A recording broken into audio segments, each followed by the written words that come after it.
Discussed all the factors which affect photosynthesis. तो I think there are 4 factors. पहला हम पढ़ेंगे लाइट के बारे में। तो लाइट कैसे फोटोसिंथेसिस को अफेक्ट करती है, देखिए। So light, we need to distinguish between light quality, light intensity and the duration of exposure to light. तो हमें सबसे पहले इसमें डिफरेंस फाइंड करना है कि लाइट की क्वालिटी क्या होती है, लाइट की इंटेंसिटी क्या होती है, ड्यूरेशन कितना चाहिए पेड़ को, कितने घंटों की लाइट चाहिए। सपोज कुछ पेड़ हमारे होते हैं long day plant. Long day इसलिए कहते हैं उनको ज़्यादा दिन, मतलब ज़्यादा दिन पसंद है, ज़्यादा दिन मतलब ज़्यादा धूप पसंद है। कुछ होते हैं शॉर्ट डे प्लांट, उनको दिन कम पसंद है, मतलब धूप कम पसंद है, तो वो प्लांट होंगे सर्दियों वाले। लॉन्ग डे प्लांट्स होंगे गर्मियों वाले, समर वाले। ऐसे short night, long night plants होते हैं। ओके, अब आ जाइए। While discussing light as a limiting as a light discussing light as a factor that affects photosynthesis, there is a linear relationship between incidence of light and CO2 fixation rate। तो हमारे यहाँ पे एक relationship है, कैसी? Linear. Light incident light जो फॉल हो रही है और CO2 फिक्सेशन रेट का एट लो लाइट इंटेंसिटीज़ में। एट हायर लाइट इंटेंसिटीज़ में हमारा क्या होता है? Gradually the rate does not show further increase as other factors become limiting.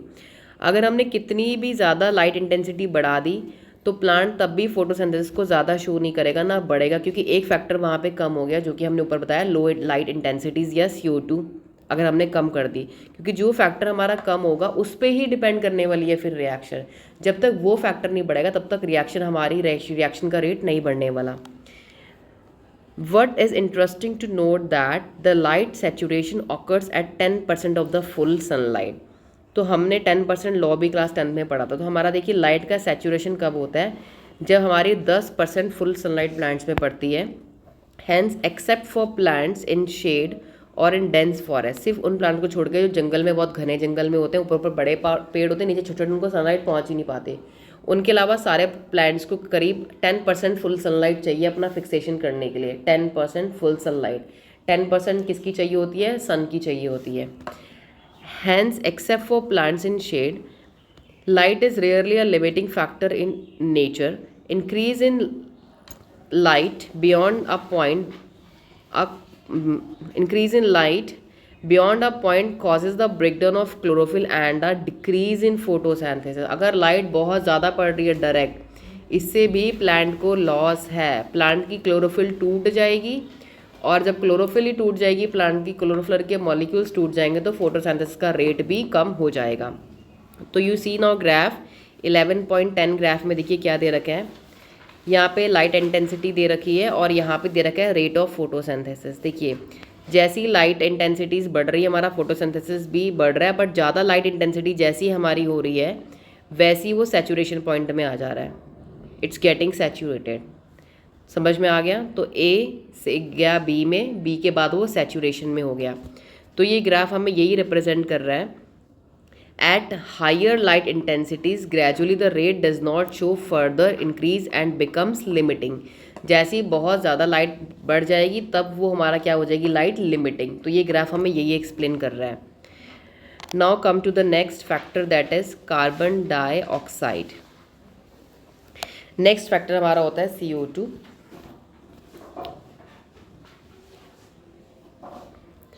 Carbon dioxide is a major limiting factor for photosynthesis. सबसे बड़ा factor जो major है वो हमारा क्या है? Carbon dioxide. The concentration of CO2 is very low in the atmosphere. हमारे atmosphere में CO2 बहुत कम मात्रा में है, वो है 0 पॉइंट, नोट डाउन करिए, 0.03 एंड 0.04%। सिर्फ इतनी CO2 है। देखिए इतनी CO2 से प्लांट्स पूरा अपना फूड प्रिपेयर कर ले रहे हैं। पूरे धरती में सबसे ज़्यादा तो प्लांट्स ही हैं, इतनी कम मात्रा में होने के बाद भी। Increase in concentration up to 0.05%। अगर हमारी CO2 बढ़ जाती है, एटमॉस्फेयर में पहुंच जाती है 0.05 में, can cause an increase in CO2 fixation rate. तो CO2 फिक्सेशन का रेट भी बढ़ जाएगा। अगर इससे ज़्यादा हमारी CO2, मतलब 0.05 CO2 अगर और ज़्यादा बढ़ जाती है तो वहाँ पे अब नुकसान होने वाला है। क्या? Beyond this level can become damaging over long period. लंबे समय तक इतनी ज़्यादा अगर गैस हो जाएगी CO2 हमारी, तो वो डैमेज करेगी प्लांट्स को। तो इसलिए हमें अगर 0.03 से थोड़ा सा बढ़ेगा तो CO2 फिक्सेशन रेट भी बढ़ेगा, वो अच्छी बात है, पर ज़्यादा बढ़ने पे नुकसान है। The C3 and C4 plants respond differently to CO2 concentration. तो C3 और C2 प्लांट अलग अलग तरीके से रिस्पॉन्ड करते हैं। देखिए, at low light condition neither group responds to higher CO2 condition. तो हायर CO2 कंडीशंस में दोनों में से कोई भी रिस्पॉन्ड नहीं करेगा। At high light intensities both C3 and C4 show increase in the rates of photosynthesis. अगर हमारा हाई लाइट इंटेंसिटीज़ में C3 और C4 प्लांट्स कैसे शो करेंगे, increase rate of photosynthesis show करेंगे। What is important to note that in the C4 plant show saturation at about 360 microliter 360 microlitre per litre inverse में वो क्या show करेंगे, saturation point. और C3 plant saturation किस में show करेंगे, response to increase CO2 concentration and saturation is seen only beyond, इससे आगे, बियॉन्ड मतलब 450 माइक्रोलीटर पर इनवर्स, इसमें वो शो करेंगे सैचुरेशन। दस current availability of CO2 level is limiting in the C3 plant में। C3 प्लांट्स में हमारा यहाँ पे CO2 अवेबिलिटी क्या है, लिमिटिंग है।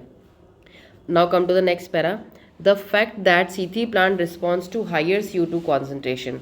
अगर हम बात करें C3 प्लांट्स की जो कि हायर CO2 कॉन्सेंट्रेशन में रिस्पॉन्ड करती हैं, it showed increased rate of photosynthesis, भी रेट का बढ़ता हुआ दिखाएंगे, लीडिंग टू हायर प्रोडक्टिविटी, और प्रोडक्टिविटी भी उनकी हाई होगी। Has been use for some greenhouse crop such as tomatoes and bell pepper. तो हमने ये करके देखा कि जब हमने वहाँ पे इंक्रीज्ड फोटोसिंथेसिस करवानी थी तो हमने वहाँ पे क्या करा, CO2 को हायर कर रखा थोड़ा। तो हमारे ग्रीन हाउस प्लांट जो हम पूरा ऐसे बैग लाइक स्ट्रक्चर में कवर करके पेड़ों को लगाते हैं, तो वहाँ पे हमने क्या देखा कि हमारे जो टमाटोज़ हैं और जो पेपर होते हैं ये बहुत अच्छे तरीके से ग्रो करें। They are allowed to grow in carbon dioxide enriched atmosphere, क्योंकि हमने इनको CO2 वाले पूरे भरपूर CO2 वाले माहौल में लगा के देखा और उन्होंने बहुत हायर ईल्ड, हायर प्रोडक्ट्स दिए। Now come to the next factor, temperature. तो टेम्परेचर देखिए क्या है हमारा, the dark reactions being enzymatic are temperature control.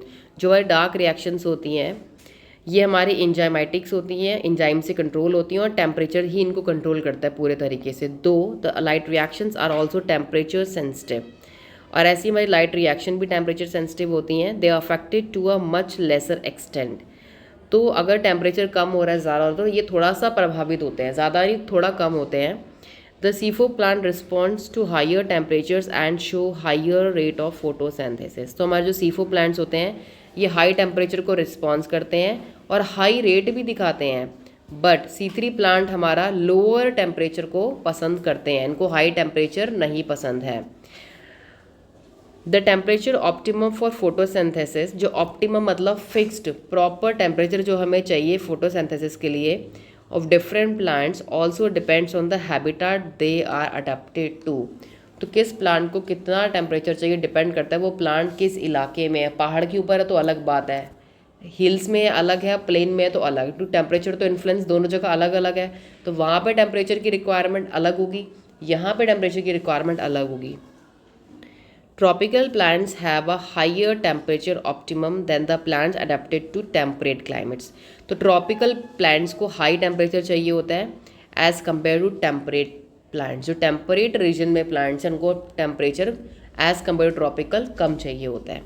Now come to the last point, water. तो देखिए वाटर हमारा क्या है, even though water is the one of the most reactants in the light reaction. तो वाटर हमारा reactant है light reaction में, क्योंकि वाटर वहाँ पे यूज़ होता है हमारा। The effect of water as a factor is more through its effect on plant. तो वाटर का इफेक्ट बहुत ज़्यादा है rather than directly on photosynthesis. Water stress causes the stomata to close. अगर पानी की कमी होती है पेड़ों में तो पेड़ों के स्टोमेटा बंद हो जाते हैं, जिसकी वजह से CO2 प्लांट के अंदर घुस ही नहीं पाती, और CO2 प्लांट के अंदर जब एंटर नहीं हो पाएगी तो फोटोसिंथेसिस हो ही नहीं पाएगी। फोटोसिंथेसिस में CO2 चाहिए। देखिए पानी की कमी से भी आपके पेड़ सड़ते हैं कभी कभी। हमें लगता है कि पेड़ धूप में रखा है, ठीक है, पानी नहीं मिल रहा तो पेड़ सड़ जाएगा, CO2 अंदर नहीं जाएगी, स्टोमेटा के छेद बंद रहेंगे। देखो आपने कितने स्टोमेटा देखे थे लीव्स के ऊपर, कितने सारे स्टोमेटा होते हैं लीव्स में, वो क्लोज्ड हो गए, गैस ही एंटर नहीं होगी। Beside water stress also makes leaves wilt, और पानी की कमी की वजह से हमारी लीव्स विल्ट हो जाती है, कर्ल हो जाती हैं, सड़ने लगती हैं, thus reducing the surface area of leaves and their metabolic activity as well। पानी की कमी से पेड़ के पत्ते जो होंगे वो कर्ल होंगे, जब पत्ते कर्ल होंगे सरफेस एरिया कम होगा, जब सरफेस एरिया कम होगा लीफ में तो और जो पत्ते में केमिकल रिएक्शंस होनी थी वो भी कम हो जाएंगी। क्योंकि साफ से पता है आपको, अगर पेड़ आपका अगर लीफ नॉर्मल है, अगर लीफ इज़ नॉर्मल तो उसका सरफेस एरिया ज़्यादा है, एक्सपोज हो रही है लीफ, पूरी धूप पड़ रही है, बढ़िया से रिएक्शंस हो रही हैं, सारी साइकिल्स चल रही है। वही लीफ अगर ऐसी हो गई सरफेस एरिया क्या हो जाएगा, कम हो जाएगा और सारी मेटाबॉलिक एक्टिविटीज़ भी नहीं हो पाएंगी प्रॉपरली।